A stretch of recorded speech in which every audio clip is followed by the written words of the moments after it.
Uh, David, if he would, lead us in a word of prayer.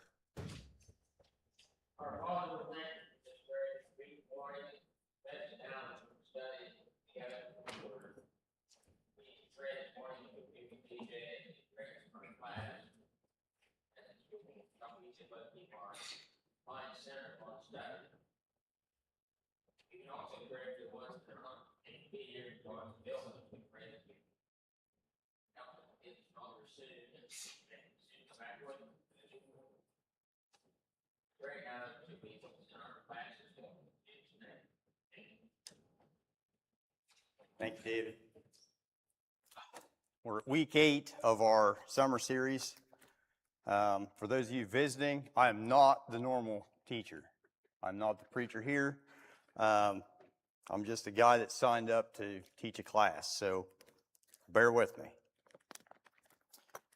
But my topic this morning was entitled "Serving with Compassion," and the outline that was provided to us, this basically kind of went along the lines of more benevolence and our giving and the attributes and how we divide congregational spending versus individual benevolence in that respect.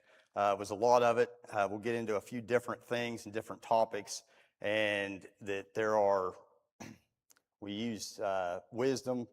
The last time I was up here, I think it was a couple years ago, and we talked about godly wisdom versus earthly wisdom.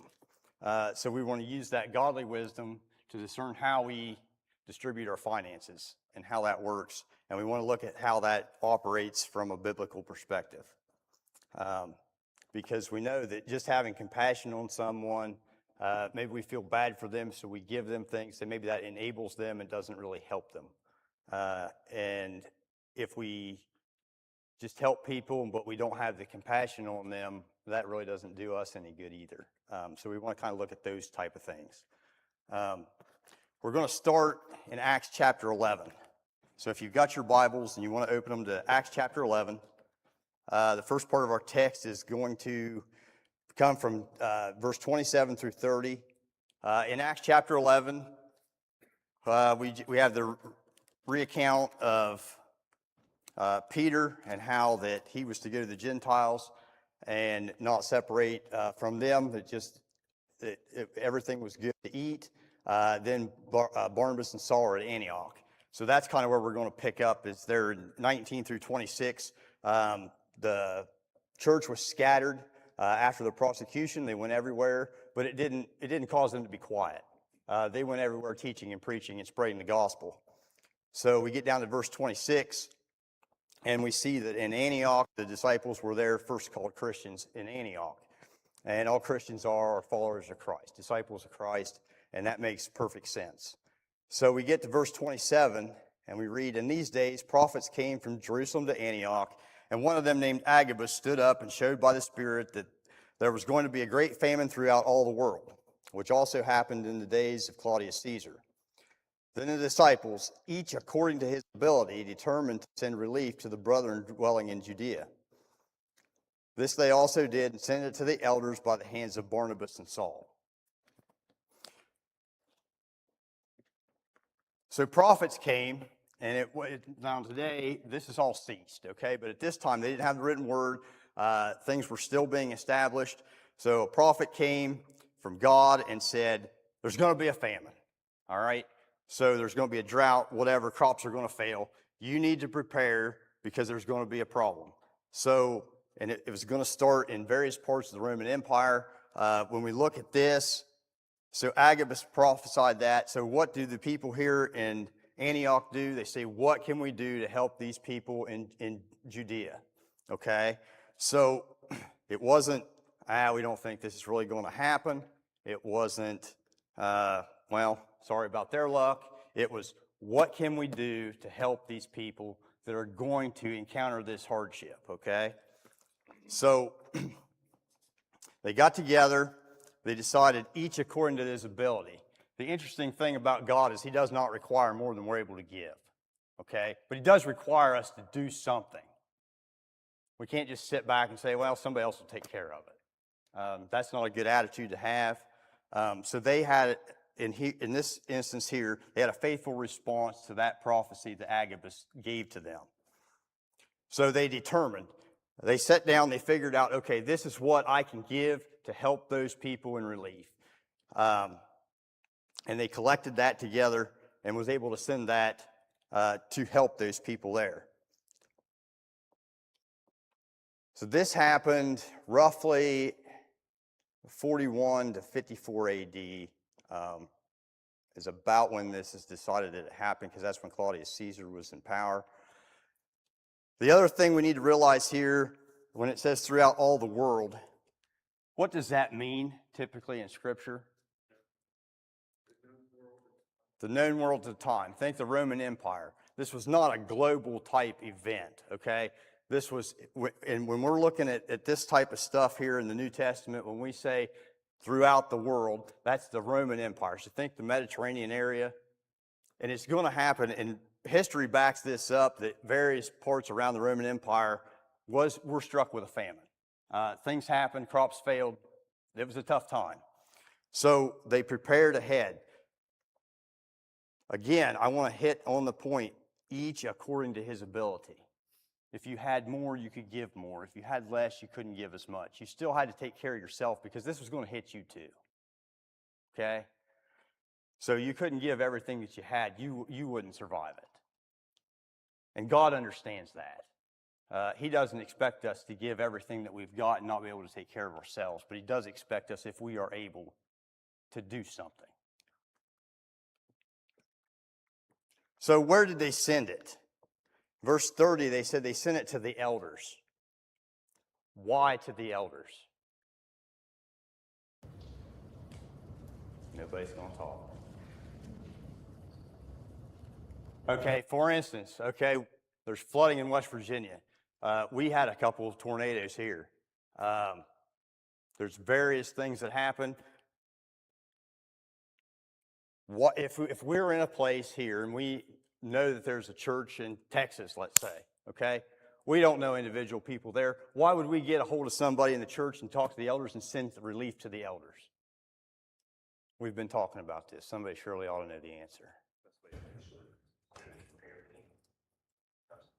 Best way to make sure it's distributed fairly and justly, because the elders know the area, they know the people, okay? So they're going to make sure that the people that actually are truly in need get what they need. They're also men that we can trust. We've went through those qualifications. They're not going to steal that money. They're not going to squander that money. They're going to use it to the best of their ability to help those in need. That's why we send it to the elders. So that's how congregational aid there works. Or we can look at various, if you want to look, Romans 15:26, that talks about a different region. Bill might know, it may be about the same thing, I'm not sure, but those people collected money, sent it to Jerusalem for the relief of the saints there too. So there's various examples of where this happens, where congregations get together, they determine amongst themselves to send money to someplace else, to the elders, to distribute for the needy saints, okay? If we go to 1 Corinthians 16:1 and 2, we use this a lot at the Lord, after the conclusion of the Lord's Supper, when we're talking about the collection. It says, "Now concerning the collection for the saints, as I have given orders to the churches of Galatia, so must you do also. On the first day of the week, let each one of you lay something aside, storing up as he may prosper, that there be no collections when I come." So Paul's writing here the Corinthians, the Christians at Corinth, to have that collection. So each Lord's Day, when they meet, they're to set something aside so they've got a store of money that's available when he gets there. They have it ready. He doesn't have to wait when he gets there and then gather all this money up. You know, because at this time, we don't have wire transfers. We don't have banks that we can just send. We don't have, U.S. Postal Service doesn't exist, okay? He's got this money. He's got to carry it to the place, okay? You can't just get on there and wire it someplace. Didn't happen. Was not available at the time. So once he got there, he wanted to be able to get that money and start on his way, because he couldn't get there overnight. Wasn't going to happen. You know, it took time to get from one place to another, traveling by ships, walking, perhaps maybe riding some sort of animal. But that was how we moved around back at this point in time. So it wasn't an overnight deal. It wasn't, we can just do anything. The best example of congregational aid that I can think of, and I talked to Colin about this, so I'm free to share. Years ago, and I'd venture to say it's been longer than what I think. The folks at Crum Ridge saw a need for Dana Morrison. If you didn't know Dana was confined to a motorized wheelchair. Dana was a wonderful, wonderful preacher. He had, at this point in time in his life, he had a van that had a lift in it. The van, like all things on this earth, was wore out, okay? It's only going to last so long, and he was in need of a new van. It was to the point that his health had deteriorated enough to where he couldn't be a full-time preacher anymore, but he was still traveling once a week to preach somewhere and teach Bible study on Wednesday nights. But it was to the point he was going to have to give that up simply for the lack of transportation that he had. So those men up there saw that need, and they set up a fund, and they sent out letters, and various congregations contributed to that. Individuals contributed to that. And when they went to set that fund up at the bank, the banker basically laughed at them and said, there's no way possible this is going to work. You'll never get that kind of money. Folks, they got enough plus some to buy that van.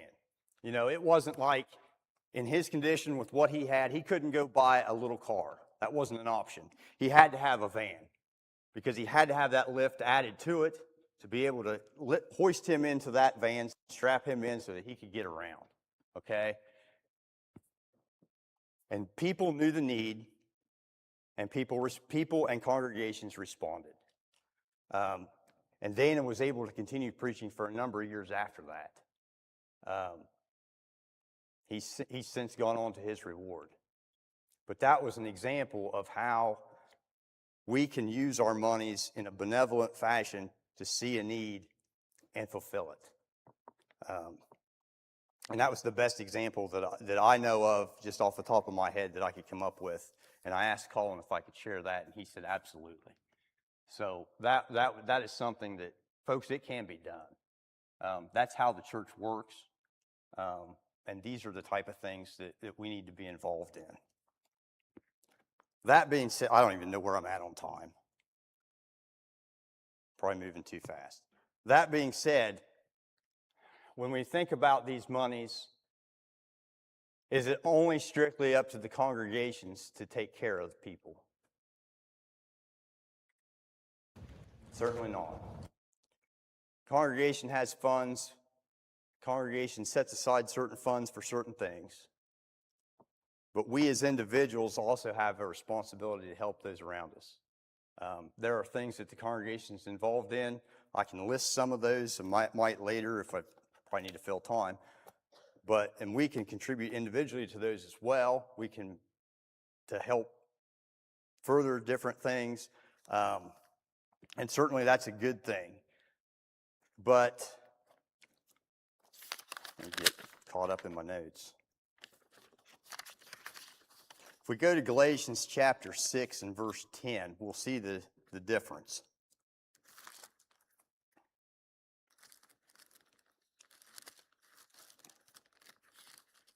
I thought I had this marked, but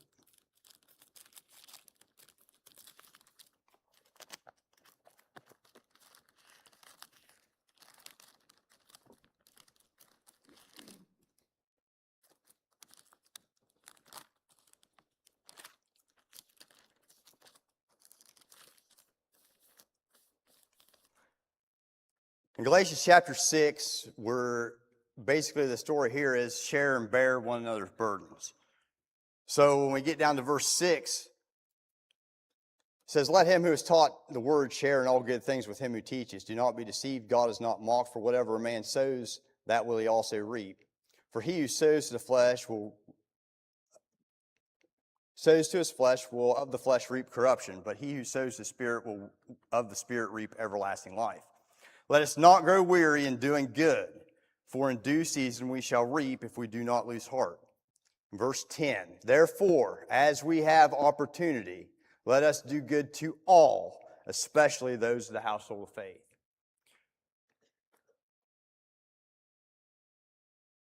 Maybe there's people that you may come in contact with that you may know of something that they need, and you're able to help them. That's an opportunity you should take. If you have the ability, you need to do it. And I think it's important to note here that there's a distinction. As Christians, we're to do good to everybody. Certainly, we need to favor those that are members of the church first. If we're limited in our ability and they have a need, we need to help them.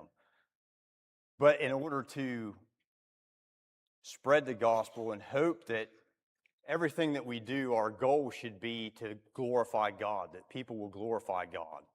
It's not to pat ourselves on the back, okay? If you're doing it to pat yourself on the back or you think you need recognition for doing it, you're doing it for the wrong reason. But these are things that we need to be doing as Christians, as congregation, and we do these things. And I think that's important to realize. James chapter 1 and 27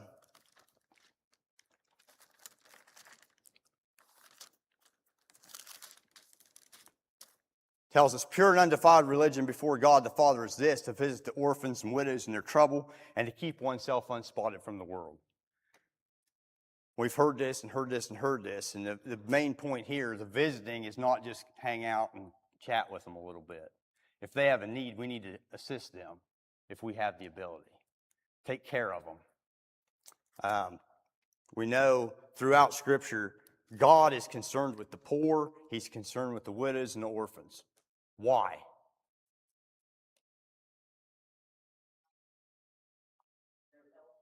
They're helpless. You know, at this time in particular, there was no Social Security. There was no government programs to take care of anybody. If a woman lost her husband, she was in trouble. She had nobody to take care of herself. If she had no children, those type of things, not good. Not a good situation. You know, for the most part, back at this point in time, most people had to farm in some way. They had to produce their own food. They relied on people that left the corners of the edges of the fields. You know, we think back to Ruth and those stories there. They were dependent on God for everything, and God made provisions and spelled it out pretty clear that we need to take care of those type of people.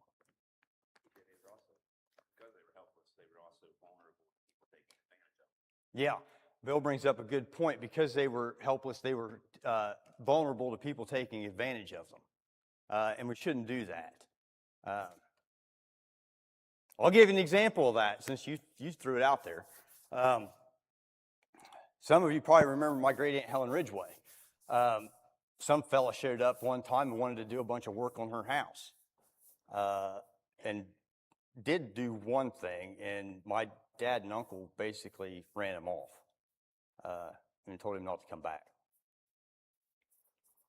Because I forget now exactly what he did, but what he did was it wasn't very good work, and he wanted to do something else, and they sat her down and said, Aunt Helen, that's in good shape, and what he's going to do, if it's like that, is going to make it worse. So, best thing you can do is leave it alone. And we'll get into that a little bit later here too, how, you know, the parameters and how these guidelines kind of work. TJ, you can compare that to today though, because they're still preying on widows and Yes. older people with GAN. Yes. I'll give you another example. Now, I talk to my grandma quite a bit. My cousin talks to her.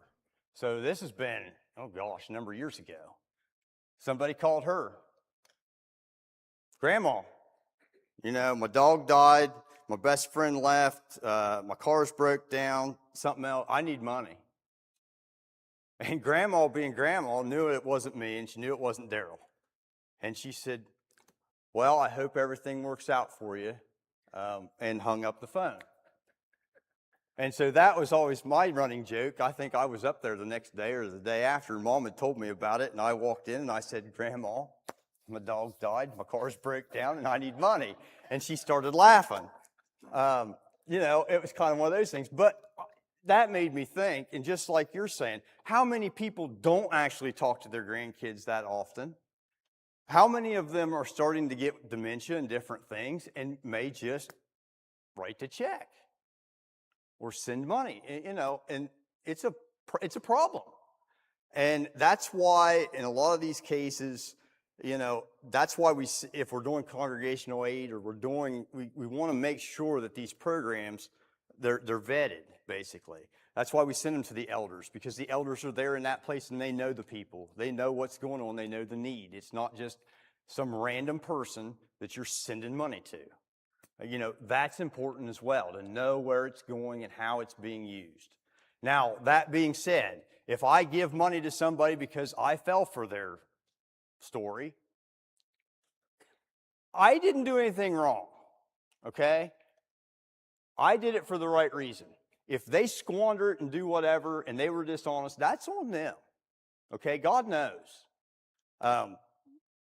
But, when there are situations where, and think about it this way. If somebody comes and says, I need help with my electric bill, and maybe that they've got a problem or something, probably the best thing to do is figure out what the electric bill is, where the electric company is. Just go pay the bill that way. Don't go through them. And nobody needs to know that. The best thing you can do in a lot of cases is do it and say nothing. Because you're not here to pat yourself on the back. Our job is to do things to help people if we are able to do that. And God knows, Bill, where's it at? If we do things, Matthew 5, if we do things to be seen of men, we got our reward. So if we're just doing it to get our name in the paper, that's going to be our reward. But if we do it because we truly are trying to help people and we're truly trying to serve God, then we will be rewarded much greater later. Proverbs chapter 3, 27 and 28. Here we're told, do not withhold good from those to whom it is due when it is in the power of your hand to do so. Do not say to your neighbor, go and come back tomorrow. Go and come back, and tomorrow I will give it when you have it with you. Now, there are times where you don't have it. I get that. But if somebody says, hey, I need 20, and they're in dire straits, and they say, hey, I need $20. You got $20 in your pocket, you probably ought to give it to them. That's kind of what this is saying. If you have the ability and it's with you, take care of the problem now. Don't wait. Don't make them wait. James chapter 2, where's that at?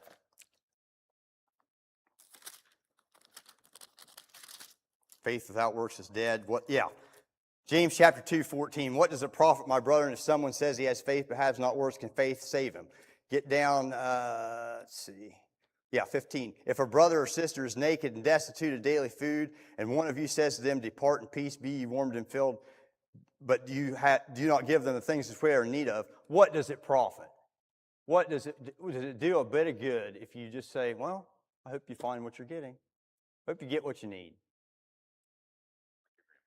Yeah. Well, Grandma did say that, but, he was trying to swindle her, so we'll let that go. But somebody shows up on your doorstep, and they're destitute, and they need something, and they're hungry, and you can tell that they've got a problem, and you do nothing, and say, well, Now, I'm not saying you should, in this day and age, you've got to be careful. Well, that's not what I'm saying. But if it's someone that you know, and you know they've got a problem, and you know that you can help, you need to help them. Or in some cases, you need to maybe let the church know that, hey, the elders can't know everything about everybody. Maybe you know of something, let them know. And everybody doesn't need to know, but, be discreet about it because, sometimes that's the hardest thing. There are people that genuinely need help. They will not ask. but maybe you know that they need help. I know examples. They're gone now, but people knew of a need, and they weren't going to ask, but they knew, and they told some of the other people in the congregation, and they met the need. And that's what we're supposed to do. It's not, we don't have to broadcast it to the world that, oh, we helped so-and-so. Oh, look what we did. That's not our goal. Our goal is to meet their needs, and hopefully they'll be drawn closer to God, and especially those of the church. If we don't help our own, that's a real problem, but we should be helping other people as well. Now, I'm not just saying we open the coffers and hand it all out. That's not good either. That's not my point. Just like as before, you do what you can. Individuals do what they can, but it's each according to their ability. It's not sell everything it's not the example that sell everything you've got and give it all to the poor, like the rich young ruler. That was an individual thing. You still got to take care of yourself. Yes. Right.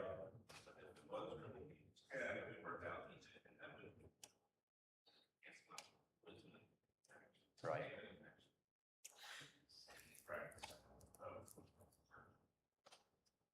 Yes, wisdom and compassion. That's where we get. That's wonderful. Let's see, where am I at? 9:30. I better move along. So the last thing here is discernment and boundaries. So we've talked a little bit about this. So if we go to 1 Timothy 5, we're going to see how we're to handle widows, and there's a difference here too.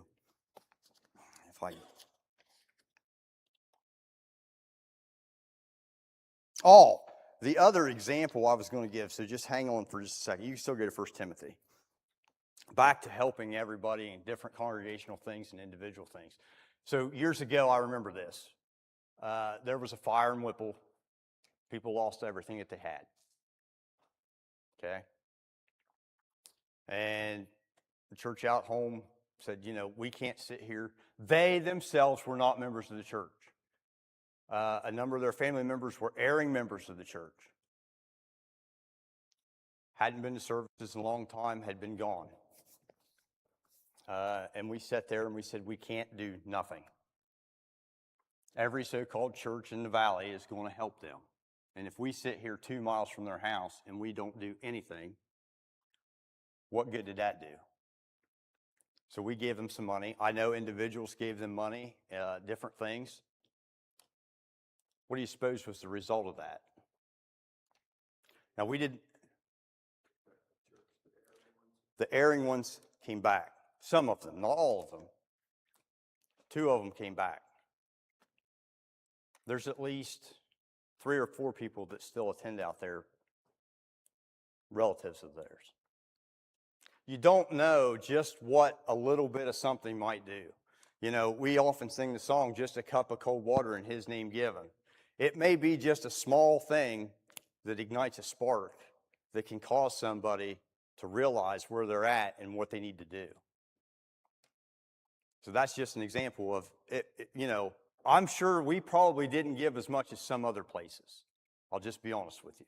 We probably didn't. I don't know that for fact, but because we thought of them, because different ones of us went and helped and did some things, those people came back. Their daughter-in-law is now a member of the church. I guess it would be their niece and nephew, and different people like that attend there now. They're members of the church now that were kind of floating, erring in their ways. But because of a little act of kindness in a time of need, we were able to get them back. So that's why you just never know. Helping somebody may spark something and cause them to, these people are a little bit different. So maybe we need to look at that. That's part of our job. That's how we can let our light shine and be that image of Christ in the world that we should be. So in Timothy chapter 5,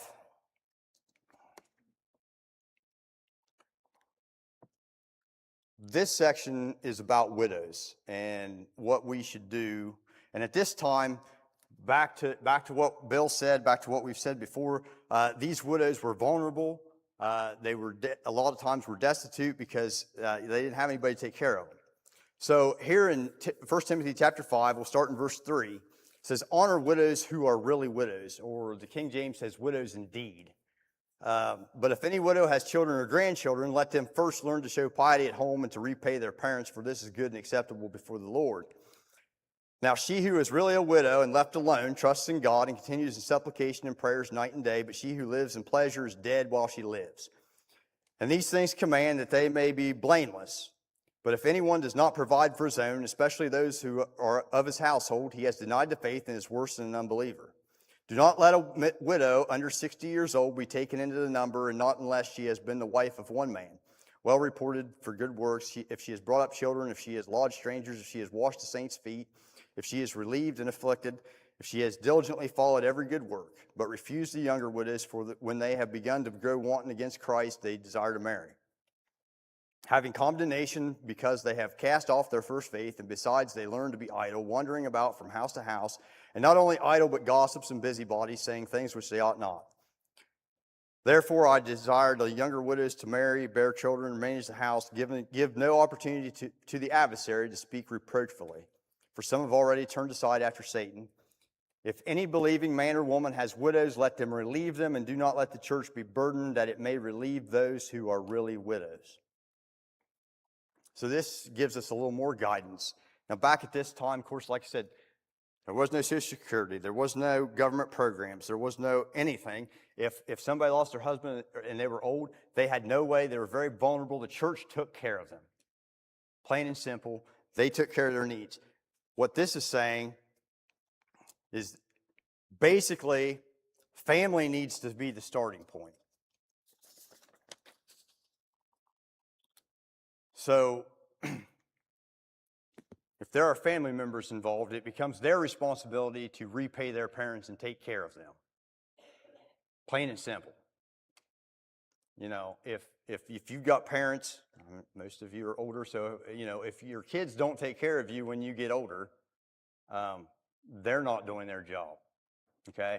Now, most of us are probably in a situation where we're not completely destitute, but, you know, for instance, I'll go back to Aunt Helen, I'll go back to Grandpa and Grandma.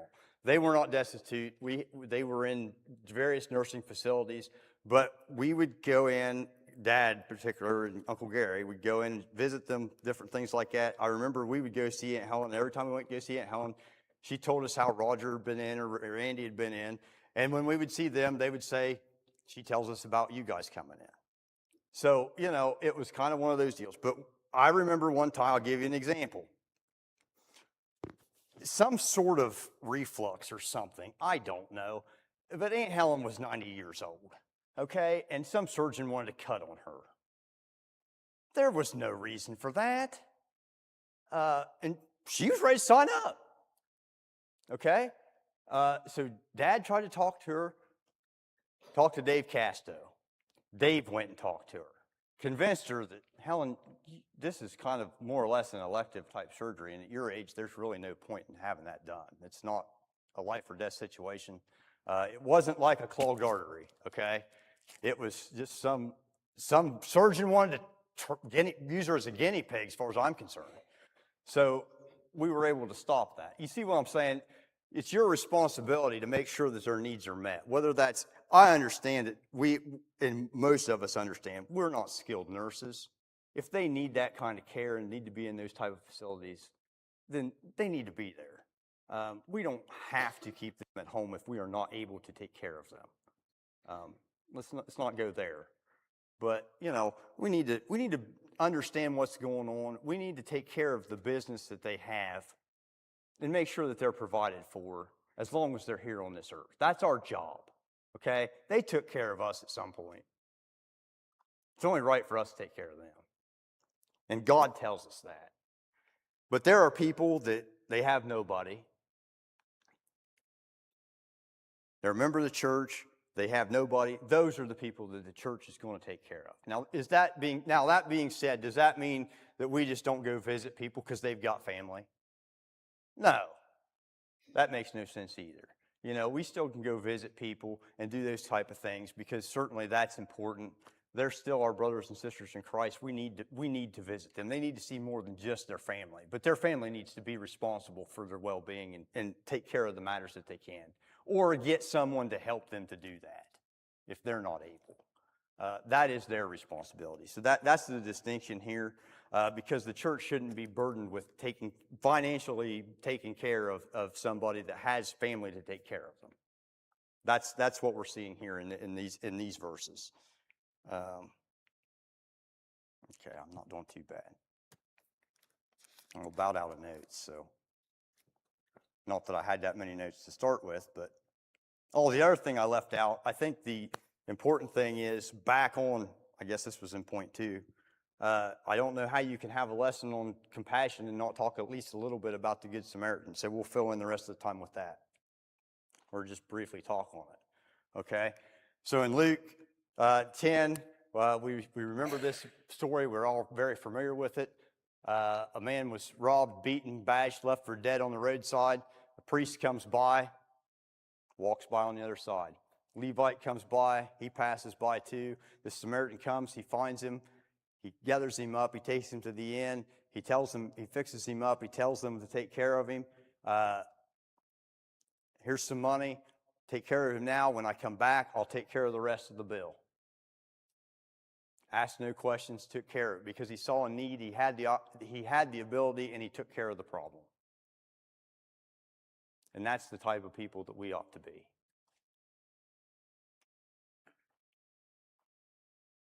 I guess I'm about out of stuff, so about half winged it, so. And no one will answer any questions. I really thought I could get some people to answer a few questions. Are there any questions? Should we then pray for discernment and wisdom before we do the acts? It never hurts to pray. It never hurts to pray to have the wisdom and discernment for anything that we do. That's always a benefit. The other thing I'll mention, if you're doing something like that, you may just be answering someone's prayer. I know another example. When hurricanes hit, I don't know just when it was. Member of the church down there,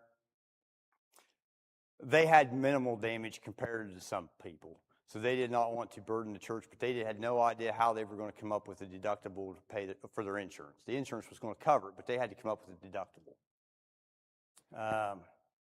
But they didn't want to burden the church because there were people that had lost everything that they had, and they were not in that situation.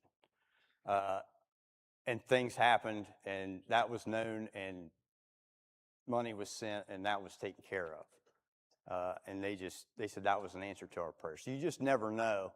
Some of the things, I guess I can fill the rest of the time. I'll just tell you some of the things, and I think we're doing that here. We have monies earmarked for benevolence for members, for non-members. So that's the saints and all men. We've got line items for different children's homes that care for orphans. We send money to the Churches of Christ Disaster Relief Fund, which these are all things that we do as a congregation that you can also do individually. And the nice thing about that, I know yesterday or the day before, a truck was sent to Weston, West Virginia. If there's not one already in Buckhannon, there's one on the way. That organization, the Disaster Relief Fund, they watch the weather. Anytime that there's a natural disaster, they get a hold of a congregation, the church, wherever that is, and the truck is loaded and ready to go to help those people there. It's taken to the churches. They're distributed to whoever needs it. There's a Bible in there with them. I know we've had a guy here. John Miller's been out home before and talked to us about it. That's an extremely, extremely wonderful program. They reach a lot of people in a lot of devastated areas. And I guess now I'm out of time, so we made it through. Thank you for your time and attention.